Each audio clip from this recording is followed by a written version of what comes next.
രാഷ്ട്രീയമായ ഇടപെടൽ ഉണ്ടായിട്ടുണ്ടെങ്കിൽ അത് കോൺഗ്രസിൻ്റെ ഭാഗത്തു നിന്നായിരിക്കും.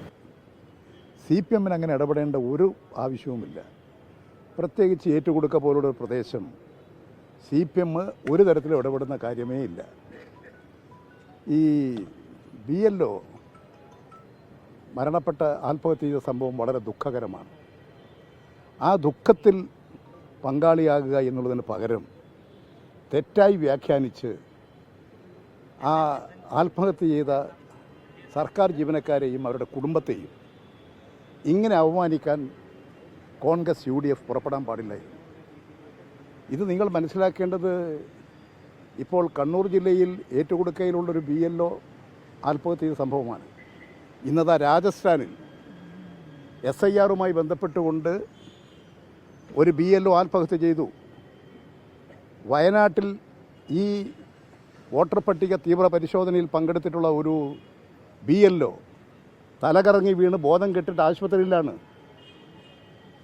ഇത് വയനാട്ടിൽ മാത്രമല്ല, പല പ്രദേശങ്ങളിലും ഇത്തരം സംഭവങ്ങൾ ഉണ്ടായിരിക്കുകയാണ്. അതുകൊണ്ടിപ്പോൾ ബംഗാളിൽ ഒരു BLO തലകറങ്ങി വീണ് കൽക്കട്ടയിൽ ആശുപത്രിയിലാണ്. ഇത് നാം മനസ്സിലാക്കേണ്ടത്, ഈ SIR തീവ്ര വോട്ടർ പരിശോധന ഇത് യഥാർത്ഥത്തിൽ ഒരു വസ്തുതാപരമായി കാര്യങ്ങൾ പരിശോധിക്കുന്നതിന് വേണ്ടിയിട്ടുള്ള സംവിധാനമല്ല.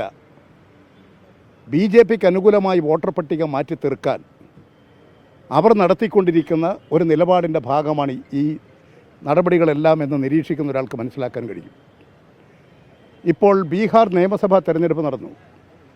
എത്ര ലക്ഷം വോട്ടർമാരെയാണ് നീക്കം ചെയ്തത്? എത്രമാത്രം ആളുകളെ പുതുതായി കൂട്ടിച്ചേർത്തു? അതിലെല്ലാം തെരഞ്ഞെടുപ്പ് കമ്മീഷനെ ഉപയോഗിച്ചുകൊണ്ട് തെറ്റായിട്ടുള്ള നിലയിൽ പ്രവർത്തിച്ചു വരികയാണ്. ഇതങ്ങേയറ്റം പ്രതിഷേധാർഹമാണ്. ഇവിടെ തന്നെ ഈ തീവ്ര പരിശോധനയ്ക്ക് വേണ്ടി BLOമാരെ നിശ്ചയിച്ചു. ഒരു ജീവനക്കാർക്ക് ചെയ്യാൻ കഴിയാവുന്ന ഒരു പ്രവർത്തനത്തിനൊരു പരിധിയില്ലേ? അവരുടെ മേലെ ഭീഷണി, സമ്മർദ്ദം ഇതെല്ലാം ചെലുത്തിക്കൊണ്ട് അവർക്ക് ചെയ്യാൻ കഴിയാവുന്ന പ്രവൃത്തികൾക്കപ്പുറമല്ലേ അവരുടെ മേലെ ഭാരം അടിച്ചേൽപ്പിക്കുന്നു. നിങ്ങൾ നാളെ 4 മണിക്ക് മുമ്പ് സബ്മിറ്റ് ചെയ്തില്ലെങ്കിൽ നിങ്ങൾ പടി പോകും, നിങ്ങളെ പുറത്താക്കും, നിങ്ങളെ അറസ്റ്റ് ചെയ്യും എന്നൊക്കെ പറയാൻ തുടങ്ങിക്കഴിഞ്ഞാൽ എങ്ങനെയാണ് ഒരു സർക്കാർ ജീവനക്കാരന് മര്യാദയ്ക്ക് ജോലി ചെയ്യാൻ സാധിക്കുക? അവർക്ക് ജോലി ചെയ്യാൻ കഴിയുന്നതിനപ്പുറമാണ് അവരെ ഏൽപ്പിച്ചിട്ടുള്ള ചുമതല. ഇപ്പോൾ തന്നെ കഴിഞ്ഞ ദിവസം രാഷ്ട്രീയ പാർട്ടികളുടെ സംസ്ഥാന തലത്തിലുള്ള യോഗം തിരുവനന്തപുരത്ത് ചേർന്നു. BJP ഒഴികെയുള്ള എല്ലാ രാഷ്ട്രീയ പാർട്ടികളും പറഞ്ഞു, ഇപ്പോൾ നിയമസഭാ തെരഞ്ഞെടുപ്പല്ല, ഇപ്പോൾ തദ്ദേശ സ്വയംഭരണ സ്ഥാപനങ്ങളിലേക്കുള്ള തെരഞ്ഞെടുപ്പാണ്. അതിൻ്റെ വോട്ടർ പട്ടികയും പ്രവർത്തനങ്ങളും നടന്നു വരുന്നതിനിടയിൽ ഇത്തരത്തിലൊരു നിലപാടിലേക്ക് പോയാൽ ഇതാ തെരഞ്ഞെടുപ്പിനെയും അലങ്കോലപ്പെടുത്തും. യഥാർത്ഥത്തിൽ വോട്ടർ പട്ടികയുടെ പരിശോധന ഗുണകരമായിരിക്കില്ല. അതുകൊണ്ട് തൽക്കാലം കേരളത്തിലെ തദ്ദേശ സ്വയംഭരണ സ്ഥാപനങ്ങളിലേക്കുള്ള തെരഞ്ഞെടുപ്പ് കഴിയുന്നത് വരെ മാറ്റിവെക്കണമെന്ന് എല്ലാവരും ആവശ്യപ്പെട്ടതാണ്. പക്ഷേ തെരഞ്ഞെടുപ്പ് കമ്മീഷൻ അത് മാറ്റിവെക്കുന്നില്ല. ഈ 9-ാം തീയതിയാണല്ലോ ഇവിടെ തെരഞ്ഞെടുപ്പ്. അന്നിത് മുഴുവൻ സബ്മിറ്റ് ചെയ്യണം, അതിൻ്റെ പ്രവർത്തനം പൂർത്തീകരിക്കണമെന്നാണ് ഇപ്പോൾ തെരഞ്ഞെടുപ്പ് കമ്മീഷൻ, ഈ കേന്ദ്ര തെരഞ്ഞെടുപ്പ് കമ്മീഷൻ പറഞ്ഞിരിക്കുന്നത്.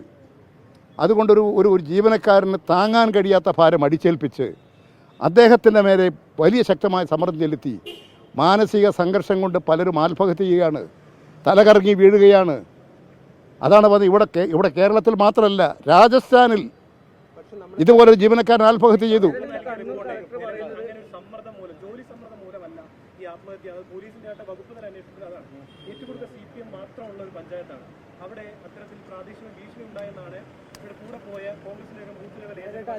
കോൺഗ്രസ്സുകാർ പറയുമായിരിക്കും, അത് കോൺഗ്രസ്സുകാർ പറയുമായിരിക്കും.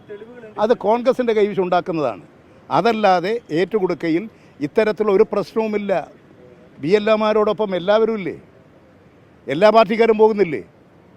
പിന്നെ ഈ കോൺഗ്രസ് എന്ന് പറയുന്ന പാർട്ടി ഇത്രമാത്രം അസംബന്ധം പ്രചരിപ്പിക്കാൻ പരിശീലനം നേടിയൊരു പാർട്ടി വേറെയുണ്ടോ? ഇതാണോ അവർ ചെയ്യേണ്ട ശരിയായ നിലപാട്? ആ കുടുംബത്തിൻ്റെ മരണപ്പെട്ടുപോയ ജീവനക്കാരൻ്റെ പിതാവും മാതാവും സഹോദരങ്ങളും പറഞ്ഞില്ലേ, ഞങ്ങളോട് പറഞ്ഞിട്ടുണ്ട്, ഈ ജോലിയുടെ ഭാരം സഹിക്കാൻ കഴിയുന്നില്ല എന്ന് ഞങ്ങളോട് പറഞ്ഞിട്ടുണ്ട്. ഇതിലൊരു രാഷ്ട്രീയ പാർട്ടിയുടെയും ഇടപെടലില്ല. എന്ന് ആ ജീവനക്കാരൻ്റെ പിതാവ് പറഞ്ഞില്ലേ? നിങ്ങൾ അതിനല്ലേ പ്രാധാന്യം കൊടുക്കേണ്ടത്? ഈ നിലവാരമില്ലാത്ത കോൺഗ്രസ്സുകാർ പറയുന്നതിനോടാ? എന്ത് കലക്ടറുടെ ഉത്തരവാദിത്വം നിർവഹിക്കുമായിരിക്കും. അതല്ല ഇവിടെ പ്രശ്നം. കോൺഗ്രസ്സുകാരൻ പറഞ്ഞത് കൊടുക്കുകയാണോ വേണ്ടത്?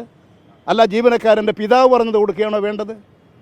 നിങ്ങളെന്തിനാ ഈ നിലവാരമില്ലാത്ത കോൺഗ്രസ്സുകാരുടെ വാക്കുകൾ ആ ഏറ്റുകൊടുക്കയിലെ നിലവാരമില്ലാത്ത ഏതെങ്കിലും ഒരു താഴേക്കടയിലുള്ള കോൺഗ്രസ്സുകാരൻ പറയുന്നത് അർത്ഥവാക്യമാക്കിയെടുത്ത് ഇത്തരമൊരു പ്രശ്നത്തിൽ നിങ്ങൾ പ്രചാരവേല നടത്താൻ പാടുണ്ടോ? അത് കോൺഗ്രസിൻ്റെ സംസ്കാരമാണ്, അത് UDFിൻ്റെ സംസ്കാരമാണ്. പ്രതിപക്ഷ നേതാവ് ഇവിടുത്തെ യൂത്ത് കോൺഗ്രസ്സുകാരൻ പറയുന്നതല്ലേ പ്രതിപക്ഷ നേതാവ് പറയുക? അയാൾ ഇവിടെ വന്നിട്ടാണോ? ഞാനിപ്പോൾ അവിടെ പോകുന്നുണ്ട് ഏറ്റുകൊടുക്കുക. മരണപ്പെട്ട ജീവനക്കാരൻ്റെ വീട്ടിൽ ഞാൻ പോകുന്നുണ്ട്. അവിടെ തിരുവനന്തപുരത്ത് കുത്തിയിരുന്നാൽ VD സതീശന് ഇതറിയുമോ? ഇവിടുത്തെ കോൺഗ്രസ്സുകാർ പറയുന്നതല്ലേ? ഇവിടെ പ്രചരിപ്പിക്കുന്ന തെറ്റായ കാര്യം VD സതീശനോട് പറയും, കോൺഗ്രസിൻ്റെ നേതാക്കളോട് പറയും, നാളെ വേണമെങ്കിൽ രാഹുൽ ഗാന്ധിയോട് പറയും. അത് കേട്ട് പറയുന്നവരായി കോൺഗ്രസ് അധപ്പതിച്ചതാണ് ഇപ്പോൾ അവർക്ക് അനുഭവിച്ചു കൊണ്ടിരിക്കുന്ന ദുരന്തം. ആ ദുരന്തം കണ്ട് മനസ്സിലാക്കിയിട്ടെങ്കിലും ശരിയായ രാഷ്ട്രീയ നിലപാട് സ്വീകരിച്ചു പോകാൻ കോൺഗ്രസിന് കഴിയണം എന്നാണ് എനിക്ക് അഭ്യർത്ഥിക്കാനുള്ളത്. കലക്ടറുടെ കാര്യത്തിലൊന്നും എനിക്ക് പറയാൻ സാധിക്കില്ല. കലക്ടർ ഉദ്യോഗസ്ഥനാണ്. ആ ഉദ്യോഗസ്ഥൻ എന്നുള്ള നിലയിൽ അദ്ദേഹം പറയുന്ന കാര്യങ്ങൾ അദ്ദേഹത്തിൻ്റെ നിലവെച്ചുകൊണ്ടാണ്. ഞാൻ പറയുന്നത് പൊതുപ്രവർത്തകൻ എന്നുള്ള നിലയിൽ അവിടുത്തെ രാഷ്ട്രീയ സംഭവങ്ങൾ നിരീക്ഷിച്ചുകൊണ്ടും വസ്തുതകൾ മനസ്സിലാക്കിക്കൊണ്ടും പറയുന്ന കാര്യങ്ങളാണ് ഞാൻ പറയുന്നത്. കലക്ടർക്ക് ഈ കുടുംബവുമായി സംസാരിച്ചാൽ ആ കാര്യം വ്യക്തമാവില്ലേ? അവരത് ചെയ്തില്ല എന്നുള്ള ഒരു പരാതിയുണ്ടോ? അന്നേരം നിങ്ങൾ ഉടനടി കലക്ടർ ഇന്ന പക്ഷം ചേർന്നു നിങ്ങൾ വ്യാഖ്യാനിക്കൂ. അതിനേക്കാൾ ഒരു ഉദ്യോഗസ്ഥൻ ഏതാ നല്ലത്? നിങ്ങൾ സത്യങ്ങൾ നിങ്ങൾ കണ്ടെത്തൂ. എന്തിന് കലക്ടർ ചോദിച്ച കാര്യങ്ങൾ പറയാൻ നിൽക്കണം?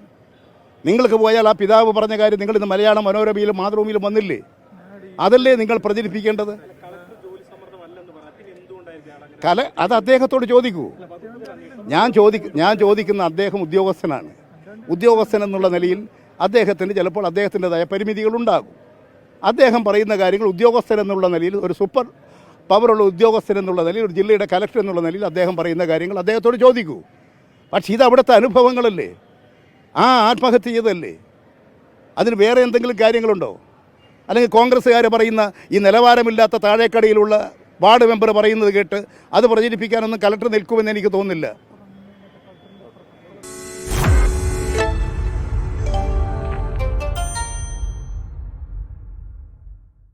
ലോകത്തെവിടെയായാലും ഏത് സമയത്തും 24 വാർത്തകളും ഓഗ്മെന്റഡ് റിയാലിറ്റി പാക്കേജുകളും എക്സ്പ്ലെയിനറുകളും വിശദമായി കാണാൻ ഞങ്ങളുടെ YouTube ചാനൽ നിങ്ങൾക്ക് സബ്സ്ക്രൈബ് ചെയ്യാം.